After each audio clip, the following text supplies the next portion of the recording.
안녕하세요. 저는 18년의 결혼 생활을 끝으로 이혼 소송을 하고 있는 40대 여자입니다.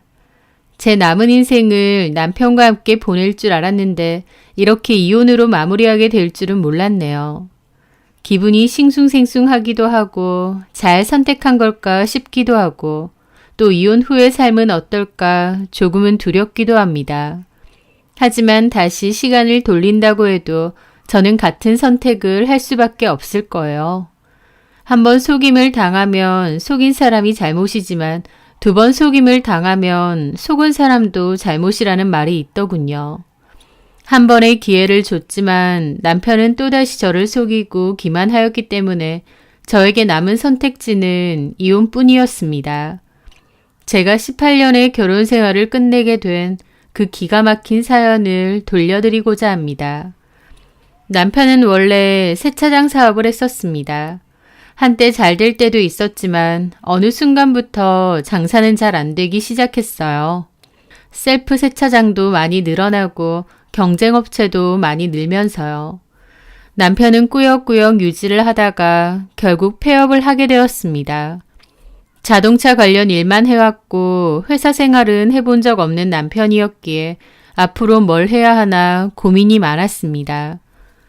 새로 사업을 하기에는 돈도 없고 결국 같은 상황이 될 것 같았거든요.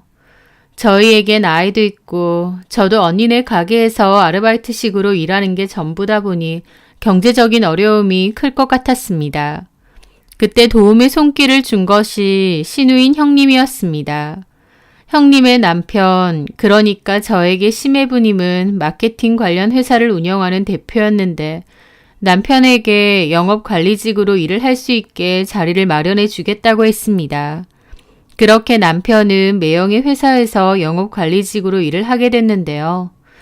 사무직이나 영업 관련한 일을 해본 적이 없는 남편이라 잘할 수 있을까 싶었는데 의외로 잘해 나가더라고요. 심해부님의 회사는 직원 수 15명 정도여서 큰 규모는 아니지만 매출이 좋은 편이었습니다. 게다가 아무래도 매형이 대표인 회사다 보니 저희 남편에게 시작부터 과장 직함을 주었고 월급도 꽤 신경 써서 챙겨주었죠. 남편은 제 우려와 달리 자기 적성을 찾은 것 같다며 영업일을 곧잘 했습니다. 저는 일자리를 준 형님이나 심해부님에게 너무 고마웠어요. 그렇게 남편이 심해부님 밑에서 일한 지도 4년 정도가 되었을 무렵이었습니다. 그날은 저희 아이 생일이어서 가족끼리 저녁 식사를 하기로 했어요. 원래는 남편이 퇴근하고 집에 오면 같이 음식점으로 가기로 했는데 시간이 어중간해서 제가 그냥 아이를 데리고 남편 회사로 가게 되었죠. 그런데 회사 사무실 안에 들어가고 조금 놀랐습니다. 왜냐면 사무실 자리 중 하나에 최경선 씨가 앉아서 일을 하고 있었거든요.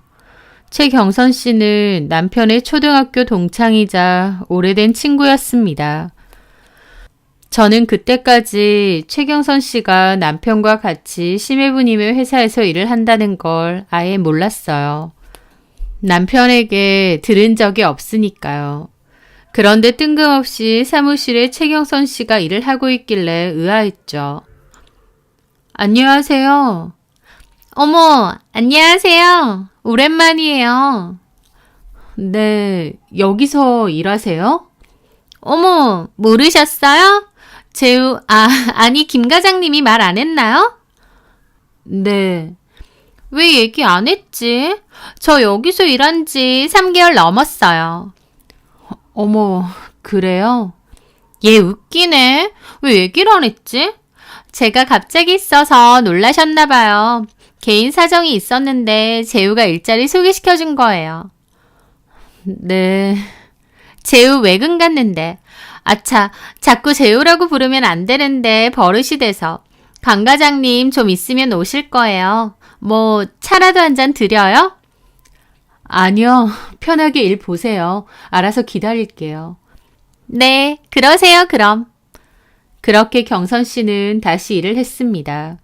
저는 한쪽 소파에서 아이와 기다리는데 기분이 좀 이상하더라고요. 친구를 심해부님 회사에 취업까지 시켜놓고 왜 나에겐 한마디도 말을 안 했을까 싶고요.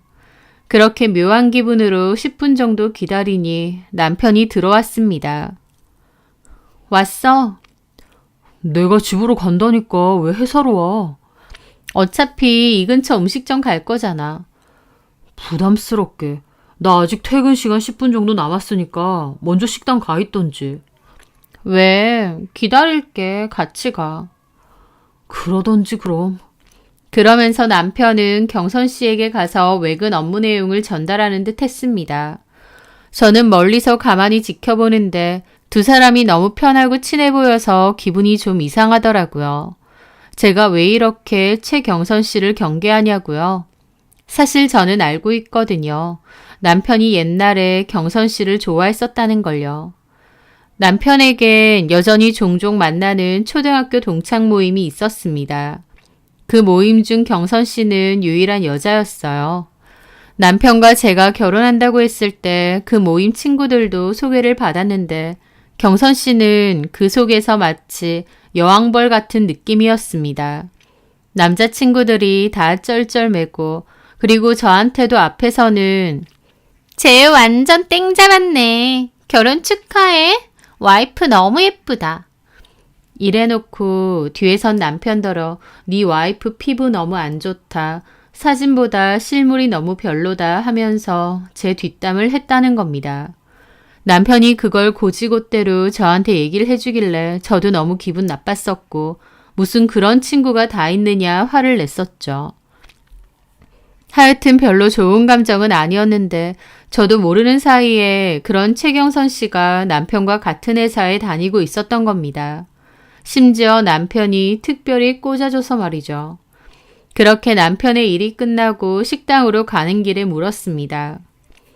경선 씨 여기서 일한다는 거 왜 나한테 말 안 했어? 뭐 굳이 얘기해야 돼? 라는 겁니다. 친구를 심해분이 회사에 꽂아줄 정도면 나한테도 얘기 정도는 했어야 되는 거 아니야? 난 별 생각 안 해서 말 안 한 거지. 하면서 대수롭지 않아 하더라고요. 남자친구도 아니고 여자친구를 회사에 꽂아주는 건데 너무 아무렇지 않아 하니까 황당했습니다. 전에 경선 씨 이혼했다더니 그래서 일자리 필요하다고 그랬던 거야?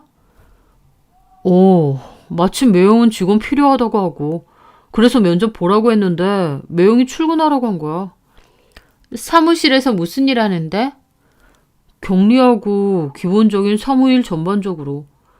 배고프다. 얼른 가자. 남편은 경선 씨에 대해서 길게 얘기할 생각이 없어 보였습니다.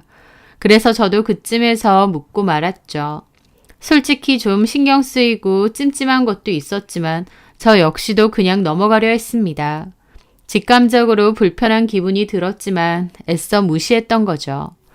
그런데 그 후 제 불길한 직감이 맞았다는 것을 알게 되었습니다.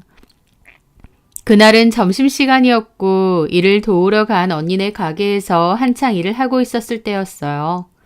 문득 카톡이 와서 확인했는데 그 카톡이 너무 뜬금없는 것이었죠. 경선아, 많이 아프냐? 죽 어떤 거 사갈까? 라고 왔거든요. 경선아 라고 한 걸 보니 경선 씨에게 보내려는 걸 저에게 잘못 보낸 것 같았습니다. 게다가 더 황당한 건 잠시 후 그 카톡이 삭제 처리가 되더라고요. 남편이 저에게 잘못 보낸 걸 알고 놀라서 삭제를 했나 본데 하지만 삭제하면 뭐하나요? 저는 이미 읽었는데요. 죽 어떤 거 사갈까라니. 그 카톡을 보니 최경선 씨가 아픈 것 같았는데 남편이 죽을 사서 집으로 간다는 건가 싶어서 너무 황당하더라고요. 저는 바로 남편에게 전화를 하려다가 일단 일하는 중이라서 말았습니다. 그날 하루 종일 마음이 싱숭생숭하더라고요. 둘이 뭐지 싶고요. 그리고 그날 저녁 남편이 퇴근해서 오자마자 따졌습니다. 그 카톡 뭐야? 봤어. 죽을 어떤 걸 사가냐니. 그 여자 아프다고 해서 죽 사서 집에 가져가? 둘이 그런 사이야? 혼자 살잖아. 근데 아파서 회사도 못 나왔는데 쫄쫄 굶고 있다고 하더라고. 그래서 그냥 불쌍해서 죽이나 사서 주고 오려고 했지. 친구 사이에 그것도 못 해주냐? 참 대단한 친구 사이 나셨네. 나 당신이랑 여지껏 살면서 나 아프다고 죽 한번 사와본 적 있어? 아, 당신이야. 집에서 알아서 끓여 먹으니까. 지금 뭐 하자는 거야? 그 여자랑 당신이랑 뭔 사이인데? 뭔 사이라니. 친구 사이지. 하면서 자꾸 자리를 피하려고 하는 겁니다. 저는 똑바로 얘기하라고 아니면 회사 가서 뒤집어 엎을 거라고 했습니다. 남편은 끝까지 아니라고 우겼는데 누가 봐도 거짓말이었죠. 그래서 저랑 한바탕 큰 싸움이 있었습니다. 저는 일단은 증거가 없으니 이번 일은 넘어가는데 행여나 다시 한번 이 여자 집에 따로 가거나 이런 행동 한 번만 더 하면 그땐 즉시 이혼할 거니까 처신 똑바로 하라고 경고했습니다. 남편도 그냥 친구 사이인데 어쩌고 변명하면서도 알겠다고 하더라고요. 제가 생각해도 둘이 무슨 사이거나 아니면 최소한 남편이 최경선한테 흑심이라도 있는 것 같은데 물증은 없으니 그냥 덮어두었습니다. 하지만 마음속 찜찜함은 그대로였죠. 어디 한 번만 더 걸리기만 해봐라 하면서 남편을 예의주시하고 있을 때였습니다. 그 후 저는 아주 뜬금없게 남편의 외도를 확인하게 되었어요. 그건 바로 저희 아들의 말이었죠. 고등학생인 아들이 그맘때 집에서 말도 잘 안 하고 방문을 걸어 잠궜는데요. 사춘기 때도 저렇게까진 안 했는데 그맘때 집에 불만이 아주 많아 보이더라고요. 무슨 일이냐 물어도 대답도 잘 안 하고요. 한 번은 날 잡고 아들을 달래면서 물어봤습니다. 학교에 무슨 일 있느냐, 친구 사이에 무슨 일이 있느냐 하고요. 그런데 아들이 뜬금없이 한다는 말이 아빠를 봤다는 겁니다. 아빠를 어디서 봐? 회사 근처 영화관에서. 영화관에서? 아빠가 영화 보러 왔디? 나 친구들이랑 영화 보러 갔는데 멀리서 아빠가 있는 거야. 근데 그 아줌마랑 있던데. 아들도 기분이 엄청 상해서 퉁명스럽게 말하더군요. 그 아줌마? 누구? 아, 있잖아 왜. 아빠네 회사에서 같이 일하던 경선 아줌마. 그 말에 저는 눈이 튀어나올 뻔했습니다. 하지만 너무 놀라면 아들도 좀 그럴까봐 일단 담담한 척 말했죠. 그 아줌마랑 아빠랑 영화 보러 갔다고? 둘이서? 아, 그렇다니까. 아들이 왜 기분이 안 좋은지 그제야 알겠더군요. 자기 아빠가 바람피고 다니는 걸 봤으니 아들도 심란했던 거죠. 저는 일단 알겠다고 해놓고 남편에게 따로 밖에서 얘기 좀 하자고 했습니다. 그리고 남편에게 따졌습니다. 당신 최경선 그 여자랑 영화 보러 갔다며? 그 말에 남편 눈이 휘둥그레지더라고요. 미쳤어? 성준이가 다 봤거든? 지네 아빠 바람 피우고 다니는 걸 성준이가 다 봤다고. 어쩔 거야? 아, 무슨 바람이야. 이 인간아. 아들한테 그 더러운 짓거리 들켜놓고 아직도 변명할래? 저는 너무 화가 났고 남편도 아들이 직접 봤다고 하니 좀 놀란 눈치였습니다. 진짜 정 떨어지네. 내가 분명 경고했지. 다 필요 없고 이혼이야. 나는 한 입으로 두 말 안 해. 무조건 이혼이야. 저는 강경하게 나오고 자리를 뜨려고 했고 남편은 놀라서 저를 붙잡더라고요. 바람 아니라고 잘못했다고 빌면서요. 너무 화도 나고 비참하고 열받았죠. 저는 남편에게 그년한테 계속 마음 있다가 이혼했다고 하니 옳다구나 싶어서 들이댔느냐고 울면서 따졌습니다. 그리고 너도 이혼남 만들어 줄 테니 그년이랑 실컷 그러고 다니라 그랬습니다. 남편은 성준이 생각해서라도 봐달라고 매달렸어요. 너무 화가 나서 울면서 남편 등짝을 퍽퍽 때렸습니다. 남편은 죽어도 그런 사이 아니라고 아무도 믿지 않을 변명을 했고 저는 이혼이든 아니든 내 마음대로 할 거니까 입 다물고 기다리라고 했습니다. 남편이 친구라는 명목하에 최경선 그 여자랑 외도를 저지르고 다녔다 생각하니 피가 거꾸로 솟고 이런 일로 이혼을 할지도 모른다 생각하니 너무 힘들더라고요. 그리고 최경선에 대한 분노도 엄청났습니다. 친구 사이라는 걸 이용해서 취업하고 이제는 당당히 불륜질까지 그 여자의 머리채를 다 뽑아버리고 싶더라고요. 저는 회사로 전화해서 최경선 바꾸라고 했습니다. 그리고 지금 회사 찾아갈 테니 보자고 했어요. 내 남편하고 바람 피는 거 안다고. 가서 대놓고 삼자 대면 좀 하자고요. 최경선은 그런 거 아니라고 우기면서 사무실로는 오지 말고 자기가 저 있는 대로 오겠답니다. 진짜 내 남편하고 그런 사이가 아니라면 당당할 텐데 쩔쩔 매는 거 보니 어지간히 똥줄이 타는 모양이었죠. 저는 필요 없다고 내가 그리로 간다고 했고 결국 회사 사무실 1층에 있는 카페에서 보기로 했습니다. 그렇게 최경선을 만났는데 저를 보자마자 자기는 제 남편하고 그냥 친구 사이일 뿐이고 부끄러운 짓 한 적 없다고 박박 우기더라고요. 유부남인 친구하고 오붓하게 영화 보러 갔으면서 그런 적이 없다고요? 그건 그냥 친구로서 편하게 간 거죠. 이봐요, 최경선 씨. 친구가 유부남이면 지켜야 될 선이 있는 거예요. 당신 때문에 잘 살던 친구네가 이혼해도 된다는 거예요? 그런데 제가 따지니 그 여자가 막 짜증난다는 표정을 짓더니 한다는 말이 아니 근데 듣자 하니까 만만한 게 저예요? 뭐라고요? 따질 거면 재우한테나 따지지 나한테 왜 이래요? 최경선 씨, 당신하고 강지우가 만나니까 당신한테 따지죠. 안 만났다고요. 그냥 친구라고요. 아니, 이 여자가 진짜... 나 진짜 어이없네. 당신이 뭔데 나한테 함부로 뭐라고 하는데? 나 그런 적 없다고! 하면서 뻔뻔하게 나오는 겁니다. 기가 막히는데 그 와중에 최경선의 폰으로 전화가 왔습니다.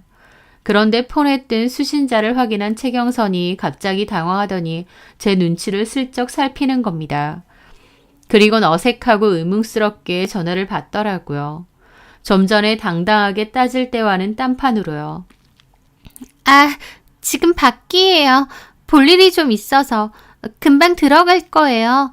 사무실에는 얘기하고 나왔어요. 아니, 지금 누구 만나고 있는데 나중에 다 얘기할게요. 끊어요. 나중에 내가 전화해서 얘기할 테니까. 라는데 저는 그 순간 아, 내 남편이구나. 내 남편하고 지금 통화하는구나 알겠더라고요. 저 어색한 존댓말하며 제 눈치를 힐끗힐끗 살피는 것도 그렇고요. 그 여자는 전화를 끊고 다시 당당하게 말하더라고요. 이제 얘기 다 끝났죠? 방금 누구예요? 강재우죠? 아니거든요? 어디 봐요. 누구한테 전화 왔는지. 하길래 그 여자가 코웃음을 치더라고요. 내가 그걸 왜 보여줘야 돼요? 싫은데요? 할 말 없음 갈게요. 이런 일로 사람 불러내지 말고 가정일은 가정 내에서 해결하세요. 라면서 일어나는 겁니다. 그 순간 저 너무 열받고 눈에 뵈는 게 없었어요. 그래서 그 여자 손에 들려있던 폰을 확 낚아채서 화장실로 냅다 달려갔습니다. 그 여자도 갑자기 자기 폰 뺏기고 놀라서 쫓아왔는데 제가 잽싸게 달려가서 화장실 걸쇠를 확 닫아버렸죠. 그 여자가 미쳤느냐고 당장 문 열라고 문 두드리면서 밖에서 소리를 질렀고 저는 그 틈에 그 여자 폰을 뒤져봤습니다. 천만다행으로 비번은 안 걸려져 있더라고요. 저는 좀 전에 누구랑 통화했는지 통화 목록부터 확인했습니다. 그런데 정말 그 여자 말처럼 제 남편하고 통화한 게 아니더라고요. 통화한 사람은 정말 의외의 또 다른 사람이었거든요. 저는 좀 의아한 기분을 느끼며 카톡과 문자도 다 뒤져봤습니다. 그리고 힘들지 않게 남편과 그 여자가 그간 나눈 대화들도 다 보게 되었죠. 친구 사이일 뿐이고 그런 적 없다더니 다 개소리였습니다. 잠깐만 둘러봐도 그 둘은 불륜 사이가 확실했거든요. 심지어 자주 가는 단골 모텔도 있는지 그리로 오라 그러고 외근같이 나가서 모텔 들렀다 오자 그러고 아주 연병을 떨더라고요. 이것들 내 이럴 줄 알았다 싶고 손이 마구 떨려오더라고요. 그 와중에 그 여자는 밖에서 미친 듯이 문 두드리며 열라고 소리 지르고 카페 사장까지 부르고 난리가 났어요. 저는 다급하게 제 폰으로 동영상을 켜서 그 여자 폰에 카톡 내용을 막 찍었죠. 너무 정신없이 찍었는데 그 와중에 카톡에서 또 다른 대화 내용도 발견하게 되었습니다. 그 카톡 상대는 남편이 아니었고 아까 통화했던 그 사람이었어요. 그런데 그 카톡 대화 내용은 제 남편 것보다 더 충격적이었습니다. 무슨 동영상을 서로 주고받았더라고요. 그걸 급하게 눌러봤는데 그건 그 여자와 그 카톡 상대방 남자의 잠자리가 담긴 동영상이었습니다. 저는 너무 놀라 입이 떡 벌어졌고 이 더러운 것들이라는 말이 절로 나오더라고요. 한마디로 최경선은 저희 남편하고도 불륜이지만 또 다른 남자가 하나 더 있었던 겁니다. 충격에 충격이었고 저는 일단 급하게 그 동영상을 제 폰으로 전송했어요. 그 와중에 밖에서 카페 사장까지 같이 문을 두드리더니 강제로 문을 따려고 하더라고요. 동영상 전송 시간이 있어서 초조한데 다행히 전송 완료가 되고 나서 간발의 차로 문이 확 열렸습니다. 카페 화장실 문을 마음대로 잠그시면 어떡해요? 라는 말과 동시에 최경선이 화난 얼굴로 제 손에 있는 폰을 확 채가더라고요. 당신 미쳤어? 그 말에 저도 눈이 돌았습니다. 미친 건 너지. 뭐? 불륜 아니고 친구 사이. 너는 친구 사이에 모텔 다니면서 더러운 짓 골라하고 다니냐? 하면서 저는 눈이 돌아 그 여자 머리채를 잡았습니다. 갑자기 머리채 잡힌 그 여자는 비명을 질렀고 저는 그 여자 머리털을 다 뽑아놓을 기세로 마구 흔들었습니다. 당연히 카페는 난리가 났고 사람들 다 쳐다보고 카페 사장님도 놀라서 저를 뜯어 말리더라고요. 하지만 저도 이미 눈이 돌 대로 돌았습니다. 내 남편하고 바람난 년이니까 나한테 쳐맞아도 할 말 없지? 사장님, 경찰에 신고 좀 해주세요. 오냐, 신고해라. 나도 너 고소할 거니까.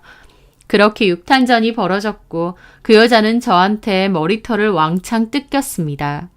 그 여자 울고 불고 저 고소할 거라고 소리 지르고 저는 더 쳐맞을래 했더니 그 여자는 도망가더라고요. 저도 씩씩거리며 카페에서 나왔죠. 그리고 곧장 남편에게 전화해서 따졌습니다. 최경선이랑 너랑 붙어먹은 거 증거 다 확보했다. 경고한 대로 이혼할 거다라고 악을 썼습니다. 남편도 식겁해서 집에서 얘기하자고 쩔쩔매는데 저는 너도 집에 오면 최경선 꼴 날 줄 알라고 나 지금 눈에 뵈는 거 없다고 했죠. 정말 눈이 횟가닥 돈다는 게 뭔지 알겠더라고요. 남편은 제 경고에 겁먹었던지 그날 집에 들어오지도 않았습니다. 그날 1층 카페에서의 개싸움은 2층 남편 회사에도 소문이 다 퍼졌습니다. 당연히 형님의 귀에도 들어갔죠. 형님은 연락해서 저에게 따로 보자고 했어요. 사무실에서 그리 멀지 않은 곳의 카페에서 만났는데 저를 보자마자 한숨부터 쉬는 겁니다. 얘기 들었어. 회사 1층 카페에서 최경선 씨 머리채 잡았다며? 거기 있는 사람들 다 구경하고. 네. 아니, 화나는 건 알겠는데 뭐 좋은 일이라고 동네방네 소문낼 일 있어? 뻔히 2층이 회사인 거 알면서 그러면 어떡해? 형님, 그런 게 중요해요? 내 말은 왜 일을 크게 만드냐 이거야. 그렇게 해서 옳게 할 테 좋을 게 뭔데? 하면서 저를 질책하는 겁니다. 형님, 제가 눈에 뵈는 게 있겠어요? 형님 동생도 최경선 그년도 친구 사이일 뿐이라고 박박 우겨대면서 오히려 가르치려 드는데 웃기지 말라 그래요. 그 인간들 보통 사이 아니에요. 그리고 제가 그렇게 했기 때문에 증거도 확보한 겁니다. 그 말에 형님이 헛기침을 하더라고요. 증거? 그럼 증거를 다 갖고 있어? 네. 그러니까 제가 열받아서 최경선 그년 머리채 잡은 거죠. 아주 둘이서 눈만 마주쳤다 하면 모텔 간 것 같던데요. 어쩔 때는 외근 핑계까지 대고요. 아주 미친 것들이라니까요. 저는 흥분해서 그렇게 말했고 형님도 헛기침만 하더라고요. 그러더니 그래서 어쩔 건데 재우랑 이혼할 거야? 당연하죠. 그 꼴을 보고 어떻게 살겠어요. 옳게. 화나는 거 알겠고 뒤집어지는 것도 이해해. 이해하는데 이혼이라는 거 그렇게 쉬운 거 아니다. 내 친구들 중에서도 이혼한 친구 몇 있는데 하나같이 후회해. 그래서요? 이럴 때일수록 현명하고 똑똑하게 잘 생각해. 막말로 이혼하면 뭐 뾰족한 수 있어? 애도 있는데. 성준이 생각은 안 해? 그 말의 뜻이 뭐예요, 형님? 참고 살아라, 그거예요? 이혼한다고 별거 있느냐 이거지. 지금 기분 나쁜 건 알겠는데 좀 길게 보라고. 당장 기분 나쁘다고 덜컥 이혼하면 뭐 어떻게 살게. 재산분할 받을 거고 위자료도 다 받을 겁니다. 넉넉하진 않아도 언니 가게에서 일도 하고 있고 성준이도 웬만큼 컸어요. 대학 등록금이야 강재호랑 나눠서 내면 되고 이혼 못할 이유 없습니다. 지금 사는 거에서 반토막 살아야 되는데 말이 쉽지. 기분 나쁘다고 그렇게 감정적으로 하면 안 돼. 세상 물정 너무 모르네. 하면서 자꾸 저를 질책하고 타박하는 겁니다. 지 동생이 바람펴서 이혼하려는 건데 왜 저를 뭐라고 하는지 어이가 없더라고요. 형님, 제가 바람폈어요? 아무리 동생이라지만 너무하신 거 아니에요? 왜 나한테 난리야? 나는 옳게 위해서 하는 소리 아니야? 이게 뭘 저를 위한 건데요? 이혼이 장난도 아닌데 너무 감정적으로 하려고 하니까 내가 진정시켜주는 거지. 그럼 이혼하던지. 기껏이 생각해서 얘기해주니까 나한테 난리야. 남편이 그러고 다니든 말든 그냥 무시하고 참고 살라는 게 진짜 저를 위한 거예요? 여지껏 재우 덕에 편하게 살았고 옳게만 눈 감으면 앞으로도 그렇게 살 수 있단 말이야. 어떻게 보면 마음먹기에 따라서 이거 아무것도 아닌 일일 수도 있어. 그 사람이 벌면 얼마나 벌고 제가 편하게 살면 뭐 얼마나 편하게 살았는데요. 저는 그냥 더러운 꼴 안 보고 살랍니다. 형님이나 많이 참으세요. 심해부님이 똑같은 짓 해도 형님은 꾹꾹 현명하게 참으시라고요. 제 말에 형님은 불같이 화를 내더라고요. 지금 말 다 했어? 지위에서 한 말인데 어디 나한테 저주를 퍼부어? 저주요? 남편 바람핀 걸 저주라고 하시는 거예요? 그 저주를 저한테는 참고 살라고 하시는 거고요. 똑같은 상황 되면 형님 충고대로 참고 살라는 거잖아요. 입 함부로 놀리지 마. 내 남편은 그런 짓 안 해. 어디서 우릴 걸고 넘어져. 나 어이없네. 이혼하던지 어디 이혼하고 나중에 후회나 하지 마. 라는데 어이없더라고요. 그냥 저보고만 참으라는 건데 도대체 뭐가 저를 위한 건가요? 정말 정 떨어지더라고요. 형님은 그렇게 가려다 말고 저한테 한마디 더 하는 겁니다. 내가 이런 말까진 안 하려고 했는데 올케가 이렇게 우악스러우니까 재우도 딴 마음 먹은 거야. 라고 염장을 확 지르더라고요. 뭐라고요, 형님? 말 다 하셨어요? 그 사람 바람핀 게 제 잘못이라는 거예요? 최경성 그 여자가 잘했다는 건 아니지만 나도 사무실 오며 가며 그 여자 보니까 참 여성스럽고 말 한마디를 해도 애교 있게 하더라. 올케가 물론 집안 살림 잘하고 똑 부러지는 거 알겠어. 근데 사람이 너무 대쪽 같으면 작은 바람에도 뚝 부러지는 거야. 내 보기엔 올케가 유도리 없고 애교 없고 진정 없고 그러니까 우리 재우가 올케한테 마음 둘 곳도 없었던 거지. 그러다가 최경성 그 여자가 워낙 곰살 맞으니까 넘어간 거야. 이제 하다 동생 상간녀 칭찬까지 저한테 너무 하시는 거 아니에요? 내 말은 올케는 잘못한 게 없는지 한번 돌아봐라 그거야. 형님 같으면 그렇게 하시겠어요? 남편이 바람피면 나한테는 무슨 잘못이 있었나? 내가 남편한테 어떻게 했나? 그렇게 하실 수 있으시냐고요? 그 말에 형님이 소리를 빽 지르시더라고요. 야, 너 왜 자꾸 나를 걸고 넘어져? 보자 하니까. 아니, 지금 형님 말하는 게 웃기잖아요. 저한테는 아량 있게 넘어가라. 이거 아무것도 아닌 일이다. 참고 넘어가는 게 현명하다 이래놓고 왜 형님 일이라고 생각해 보라 하면 이렇게 길길이 날뛰고 화내시는 건데요. 됐다. 올케랑 말을 말자. 이혼하든 말든 마음대로 해. 네, 제 마음대로 하겠습니다. 근데요, 형님. 저도 형님한테 한마디만 할게요. 아니, 나한테 말하지 마. 재우랑 올케 가정 일은 알아서 해. 나는 더 이상 아무 말 안 할 테니까. 하면서 가려길래 제가 막아서며 그랬죠. 이게 저만의 일은 아니거든요. 형님도 관여된 일이거든요. 뭔 소리 하는 거야? 제가 그 1층 카페에서 최경선 그 여자 폰 들고 화장실로 도망갔다는 거 들으셨죠? 근데 화장실에서 그 여자 카톡 내역 다 봤거든요. 통화 내역이랑. 근데 제가 거기서 참 희한한 걸 봤네요. 뭘 봤다는 거야? 그 여자랑 만나는 남자가 제 남편 하나가 아니었다. 그 말을 하는 거예요. 그럼 최경선한테 우리 재우 말고 남자가 더 있었다는 거야?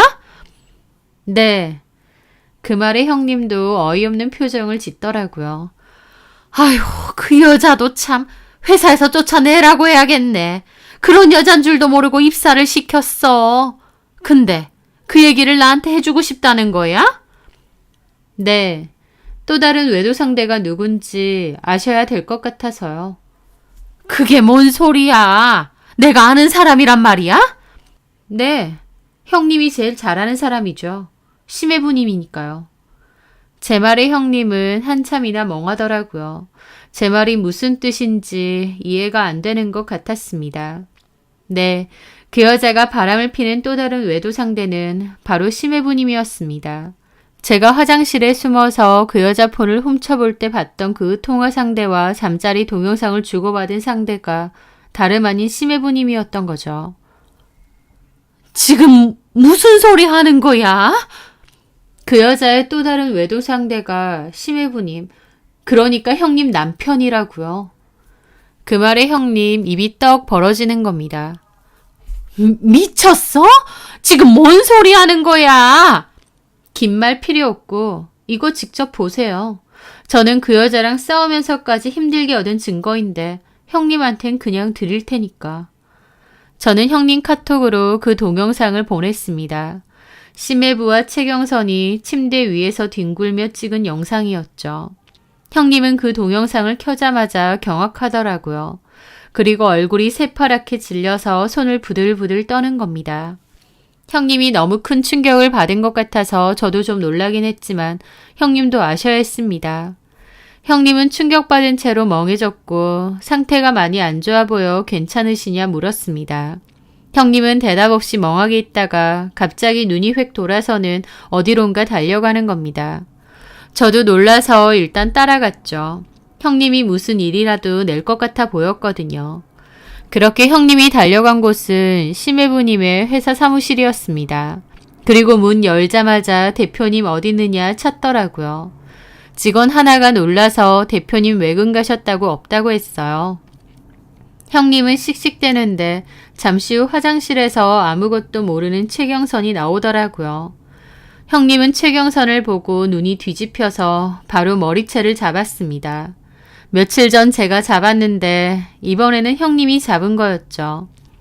최경선 악지르고 회사 직원들 놀라서 어쩔 줄 모르고 저도 좀 놀라긴 했지만 그냥 멀리서 쳐다봤어요.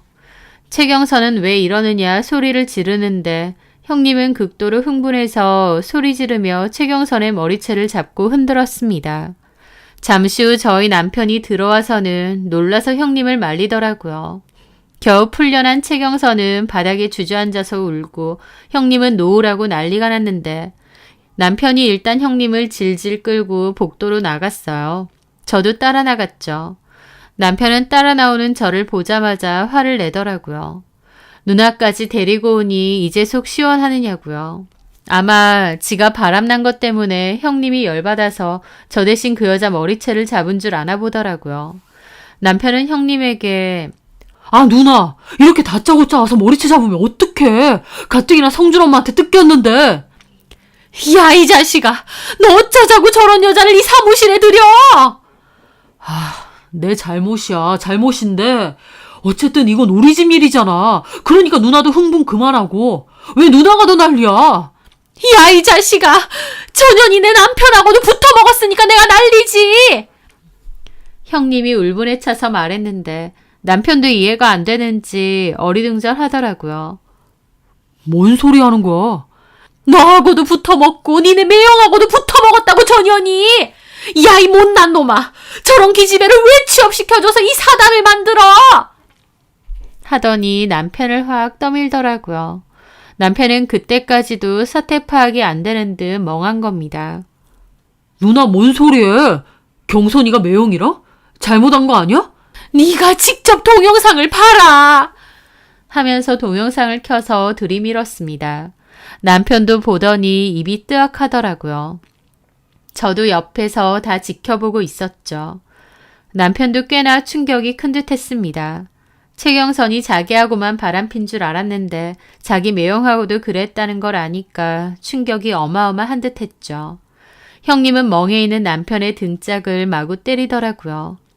이게 다 너 때문이야! 왜 저런 년을 회사로 데리고 와! 왜! 남편은 넋이 나간 채로 사무실 안으로 들어갔고 소파에 앉아서 겨우 진정하고 있던 최경선은 움찔 놀라더라고요. 남편은 최경선에게 따라 나오라고 그랬고 진짜 매형이랑 그랬느냐 따져 물었습니다. 최경선은 할 말이 없는지 눈알만 굴리더니 왜 자기 머리끄덩이 잡고 때리냐고 병원 가서 진단서 받을 거다라는 딴소리만 했죠. 형님 열받아서 어디 해보라고 또 때리라는 거 남편이 겨우 뜯어 말렸습니다. 아, 누나 좀 가만히 있어봐. 야, 최경선, 말해봐. 진짜 매형이랑 그렇고 그런 사이야?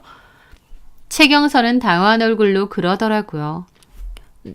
대표님하고는 실수였는데 그 말에 남편도 최경선 뺨을 때리더라고요. 최경선은 뺨을 움켜잡은 채로 울면서 계단으로 도망갔습니다. 그 꼬라지를 지켜보는 저는 어처구니가 없어서 웃음이 다 났죠. 바람핀 주제에 상간녀에게 배신당했다 생각하는 남편이 너무 어처구니가 없었거든요. 저는 남편에게 다가갔고 남편 뺨을 있는 힘껏 때렸어요. 남편도 넋나가서 뺨만 부여잡고 있더라고요. 저는 남편을 노려보다가 돌아갔습니다. 그런 생난리가 없었고 저는 그날 이후 바로 이혼을 준비했습니다. 남편은 잘못했다고 빌면서 제 앞에서 최경선을 욕하고 꽃뱀 같은 연한테 자기도 매형도 농락당한 거라고 했지만 본인도 좋아서 놀아나 놓고 누굴 탓하나요. 그리고 이혼하겠다는 제 마음은 이미 확고했기에 남편이 뭐라고 하든 들리지도 않았습니다. 저는 남편에게 재산분할, 양육권과 양육비, 그리고 위자료를 요구하는 소송을 걸었습니다. 최경선에게도요. 제가 증거가 있기 때문에 저한테 유리했는데 반면 최경선도 저를 폭행죄로 고소했더라고요.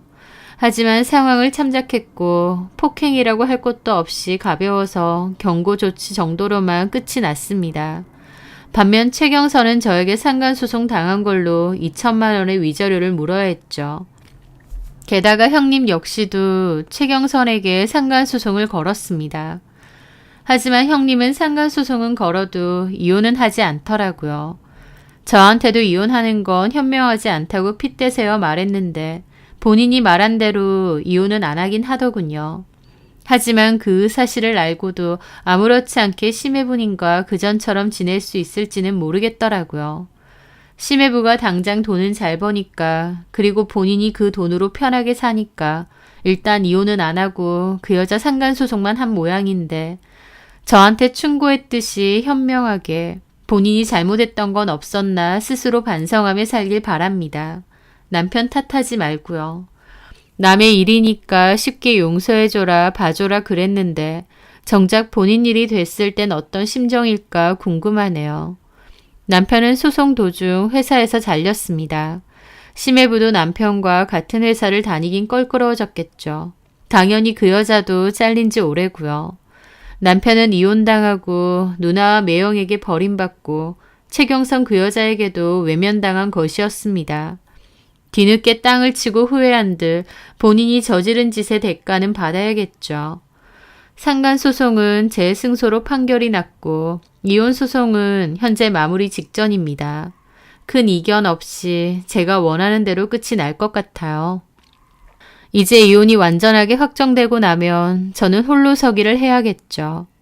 이혼이라는 게 좋은 일도 아니고 당연히 저도 걱정도 되고 불안도 하고 많은 생각이 듭니다.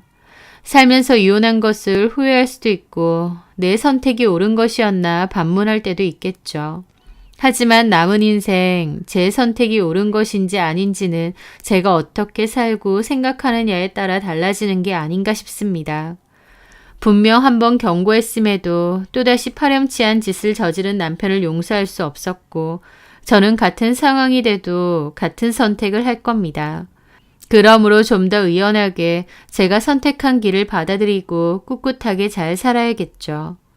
이혼 후에 제 삶도 지금처럼 씩씩한 마음으로 잘 살 수 있길 바라며 제 사연을 여기서 마칩니다. 들어주셔서 감사합니다.